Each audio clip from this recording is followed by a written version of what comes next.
Many Americans worry about the solvency of our Social Security system, but learn what this financial consultant has to say about the real problem facing women and Social Security. Next on Living Smart.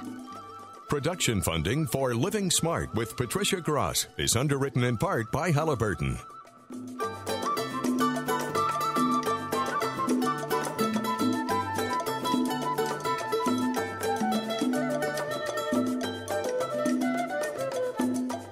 Hello, I'm Patricia Gras. Welcome to Living Smart, the show designed to help you get the most out of life. Social Security is a topic we've heard a lot about in the last couple of years. But do you realize the benefits will be determined by the decisions you make about employment, marriage, and divorce? Today we'll be discussing what no one is talking about. Our guest is Lori Adams. She has seen how people are affected by Social Security while working as an independent financial resource consultant and divorce mediator for over 20 years. As a result, she says Social Security is an antiquated 70-year-old system that has a tremendous impact on our rapidly modern, changing lives.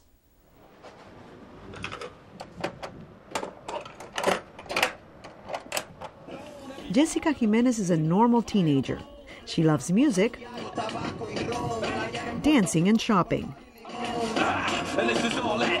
But recently, she began acting like an adult about a very serious matter. 36, 37, 38. Money. 39, 40, 41, 42. That's because she learned a very important lesson after a presentation by money coach Lori Adams. I put them in the back. I started earning money for each dollar bill that came into my hands. I saved a penny. And since I started, I saved $38.78.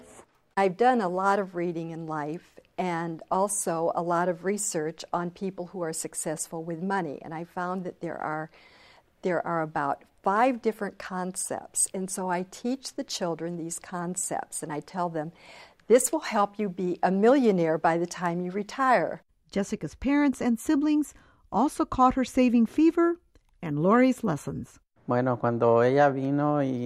daughter came and taught us about savings, we got ourselves into action.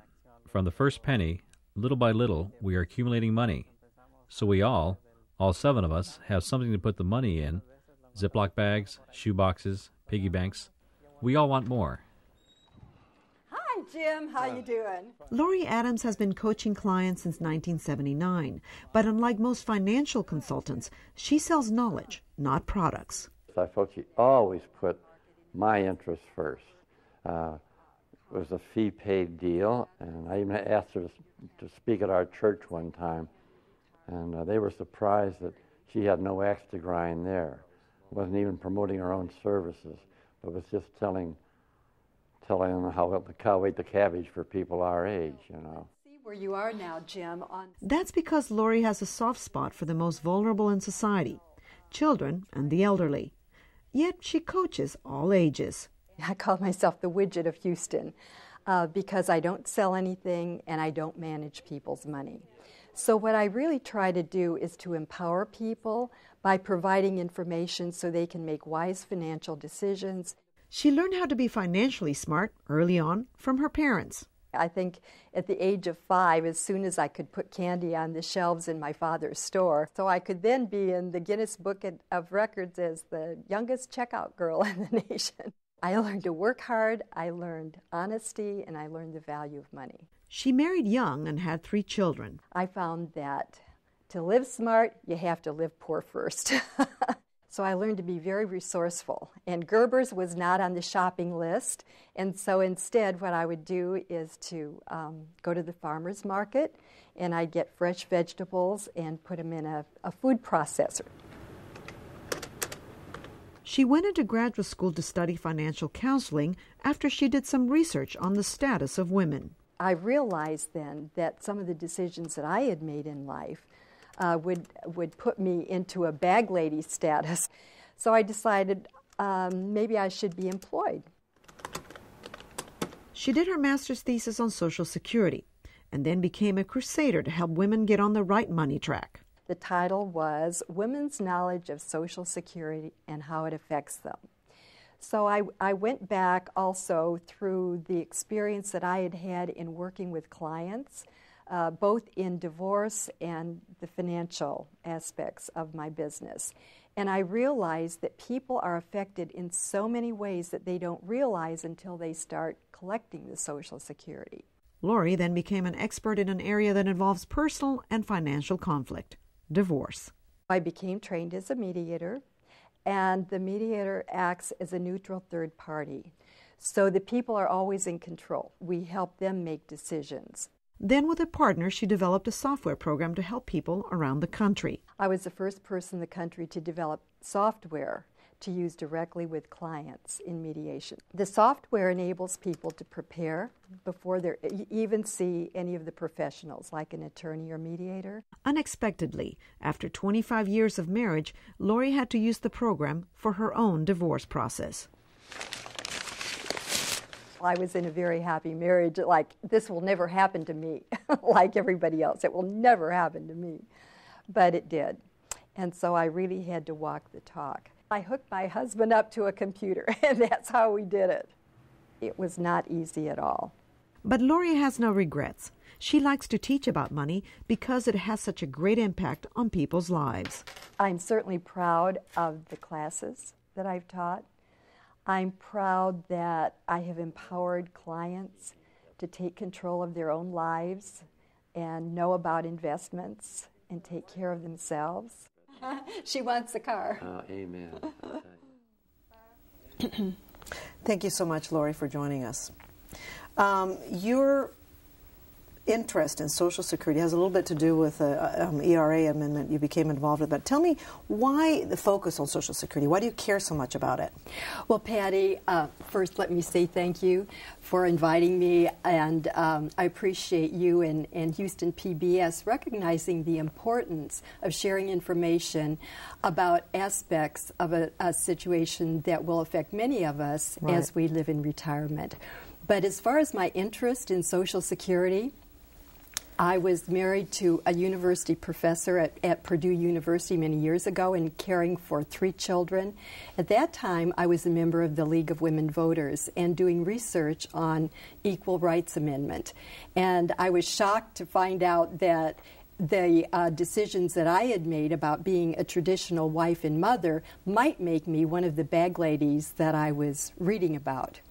So at that point, I enrolled in graduate studies at Purdue and worked on a degree in financial counseling and ended up writing a master's thesis on Social Security. It was women's knowledge of Social Security and how it affects them. And since then, I've had a chance in my professional work to see how men and women are affected by the system. Which to this day is, it's supposed to be a gender-neutral program, but it isn't, right? Well, yes, as a matter of fact, it is gender-neutral, but it affects men and women differently because they've made different decisions during their lives. And the benefits are determined by one's employment record, and it's typically the women who make the choice of working at lower paying jobs or giving up some employment during certain years of their lives to take care of the family. That's beginning to change a little bit. Now, people tend to worry about the fiscal solvency of Social Security. Is that still an issue? Well, it's definitely a very serious problem, Patty. Right now, the contributions will cover all of the benefits that are being paid, and that will be sufficient up until the year 2017. At that time, they're going to have to start withdrawing from the Social Security Trust Fund, and that will be, again, sufficient until about the year 2041. At that point, if no other changes are made, the benefits are going to have to be cut by about 26%. But there are other problems, problems that nobody's talking about. What are those problems? Well, those problems are caused, I think, by the outdated underlying social structure of Social Security. It hasn't been changed for 70 years. Life was very different 70 years ago than it is today. Very different. And when you think back to 1935, when Social Security was first created, It was very typical for one person in a relationship, and it's usually the woman, who was a dependent spouse.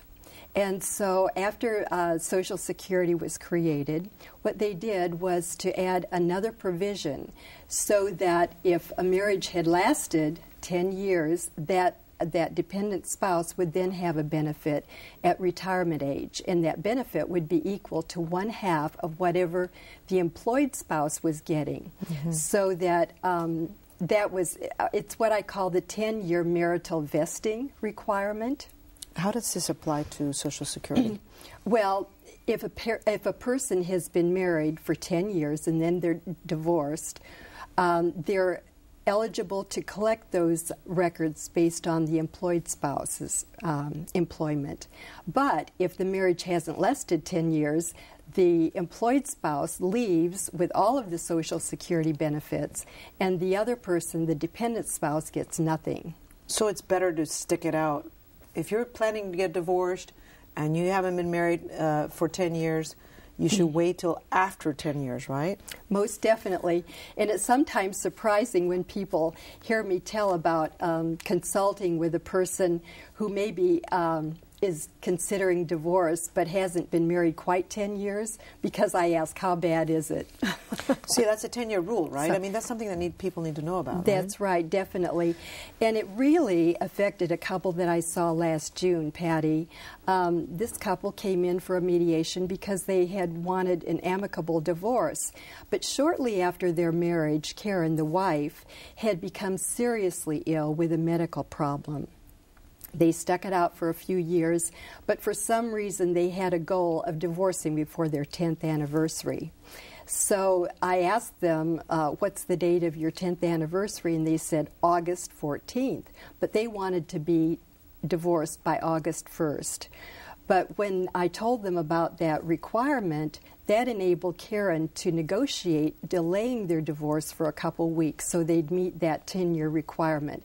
And that could be absolutely critical for her in the future, because she wasn't really certain of what employment she'd have, and so that could affect the way she lived in her later years, certainly. Are Social Security benefits, like retirement benefits, supposed to be equally divided? Well, they could be equally divided, but there is really no provision at all in Social Security for equally dividing Social Security benefits, and that's one of the things that nobody's talking about. So you have to be aware of this 10-year rule. Right, absolutely. What happens to a dependent spouse in a long-term marriage, let's say? Well, Patty, I think what I can do is to share some cases that I've worked on and just change the names there. But let's talk about, say, Rena and Ray.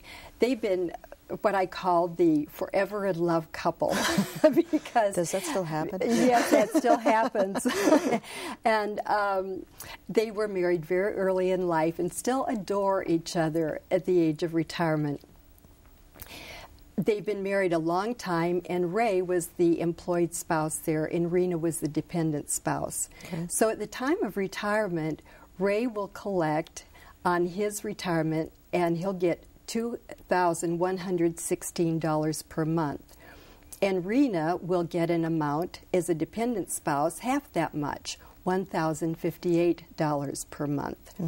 So over a period of 20 years, say 240 months, Rena will be collecting on Ray's record, and she will be getting $253,000, $253,920 during that time.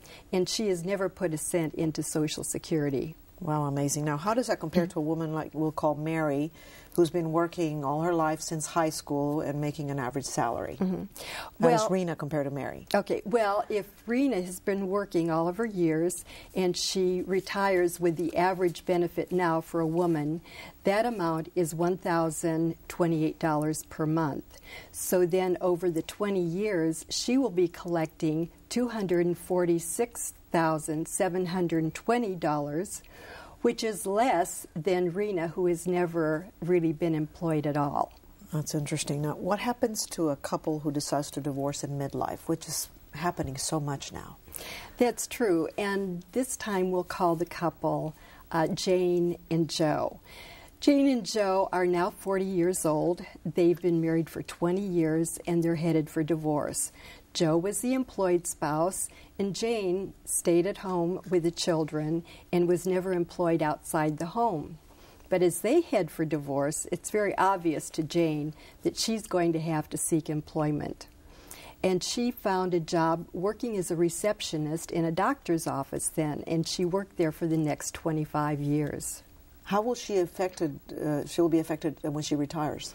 Well, when Jane retires, let's say she goes to the Social Security office, and based on her record, she has the amount that would be the average for a retired woman right now. And like I said before, that was $1,028.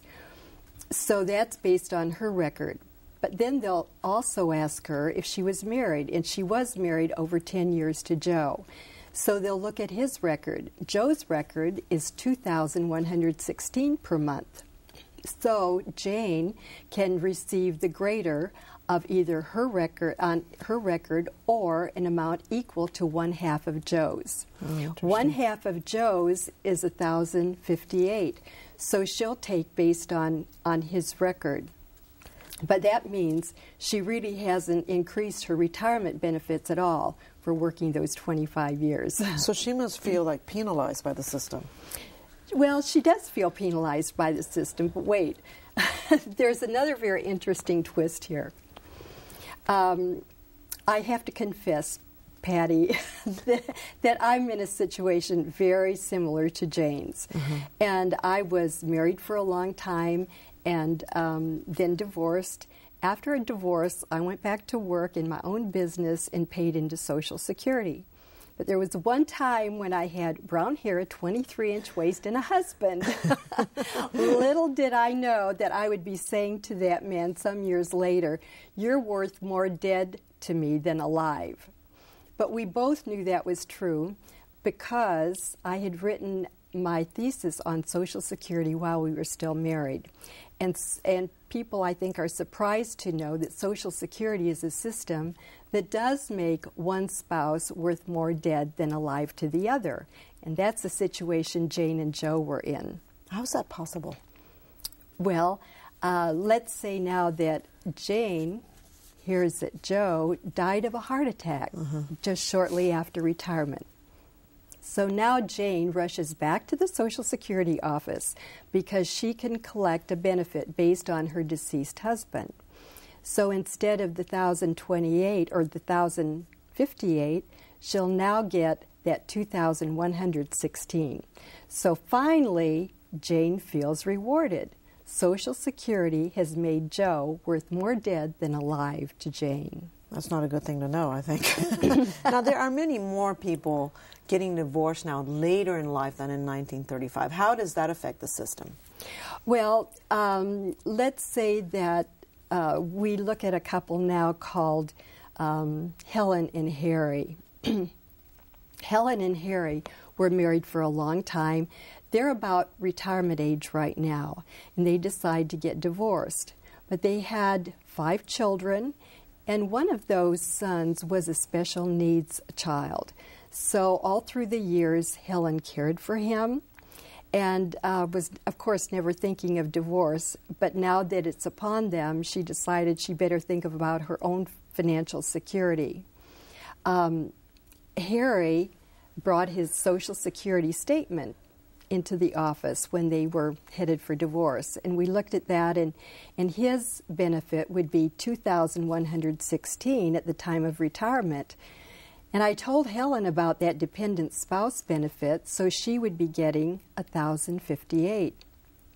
Well, when she did those calculations, it didn't take Helen long to realize that her $1,058 was only 1/3 of their marital benefits. Their marital benefits together would have been $3,174. But anyway, she decided that she really hadn't been rewarded very much for staying at home with the children, because in the end, her total benefits would be the $253,920, and Harry would be collecting $507,840. So Harry's doing much better. What happens to people who decide to marry late in life? They should be looking into this as well, right? Because there are a lot more people getting divorced and a lot more people getting married later in life, second, third time. Liz, yes, Liz was a client who did marry later in life.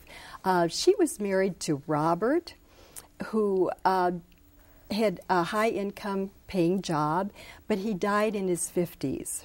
And so when Liz was at the age of 59, she fell in love with Larry, who was a high school principal, and he was getting ready to retire. So they married when Liz was the age of 59. During a financial planning session, Liz was shocked to know that she had completely given up Robert's benefits. And they would have been $2,116 per month, or over a period of 20 years, she would have received $570,920 That's per over month. $500,000. I mean, Right. so it would have penalized Liz to marry this man. Yes, Social Security was penalizing Liz for the marriage. So maybe she shouldn't have gotten married, right? You Well, have to think about these things, right? I know, but that's not the end of the story. That's not the end of the story. Because then Liz and Larry found out that if they divorced, Liz could go back and pick up those benefits from her deceased husband. So that means that now she would stand to benefit by divorcing Larry and benefit probably by over $500,000. So now we see that Social Security rewards divorce. Well, boy, there's a lot of things to be looking at. Now, obviously, Social Security needs reform, not only for what you're talking about, but also the solvency of the system. What are your suggestions for reforming and for people to know what they need to do? Well, first of all, I think that we need to remember that Social Security is not a retirement system. It's an insurance system. And perhaps you've seen the letters OASDI. That stands for Old Age Survivor and Disability Insurance. So right now, over a third of the people receiving benefits are not retired people. In fact, minor children who have parents of retirement age can receive Social Security checks. That means that children of people like Larry King and Don Imus are eligible to receive government checks every month. But there of course, are many problems, and like we've seen today, Social Security is a very complex system, very complex.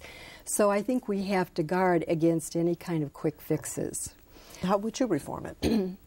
Well, I think that certainly it needs bipartisan support for what I call informed reform. That means we collect accurate information so that we can make changes to that update that system, the social system that we've been talking about today, and then we plan for the fiscal solvency. How can you get information on this? Well, the government has a very, very good website. The Social Security website gives a lot of information. I was interested in finding out, like, if you've been married 3 times, what do you need to consider with regards to Social Security? Could you possibly go and get the Social Security from your first husband if he's dead, or your second husband if he's dead? There is a choice, yes, but you have to have been married to the person for 10 years. At least. But if you've been married to 2 different people for 10 years each, you can go back and choose which one you'll collect on. Are you serious? If they're dead? What if they're married? What if they're married after they married you? It doesn't matter. The other wives will collect on their records too. So that's part of the problem, I think, with the fiscal solvency in this system. That is really surprising. We need some very creative solutions in order to meet the needs of both the contributors and the beneficiaries in the future. Lori, how do you know you're living smart? Well, I think we all know we're living smart if we make decisions in our lives that result in the intended outcomes that we have. And every day we're making decisions, whether it's about the food we eat or the way we manage money. But we need to collect accurate information and be able to use that. And Patty, I think your shows have given us a lot of information so that we can continue living smart. What are some of the important things you learned from your clients about Social Security? Well, we learned to get all the information first. Right, and go to really find out what your situation is so that you can make a difference. Well, thank you so much, Lori Adams, for joining us and teaching me so much about money so that I can retire well and make all the right decisions. And you can learn more about Lori Adams and Social Security by going to our website, houstonpbs.org/livingsmart. There you'll also find a complete resource list, and feel free to share your own views on the subject. You can call us with your comments on Social Security or financial stability at 713-743-8513. That's 713-743-8513. 8513, or email livingsmart@houstonpbs.org. And that's our show for today. I hope you've enjoyed it. And remember to live smart and be frugal. I'm Patricia Gras. Have a great week.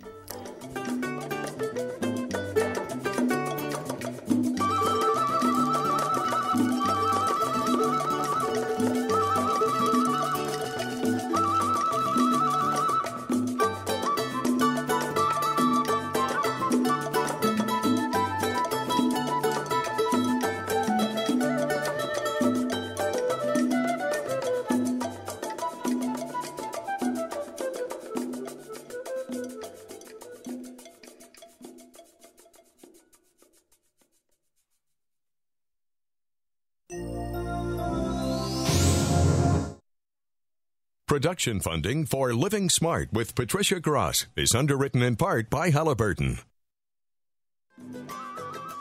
For a transcript of this program, send $6.95 to the address on your screen. Please include the name of the guest.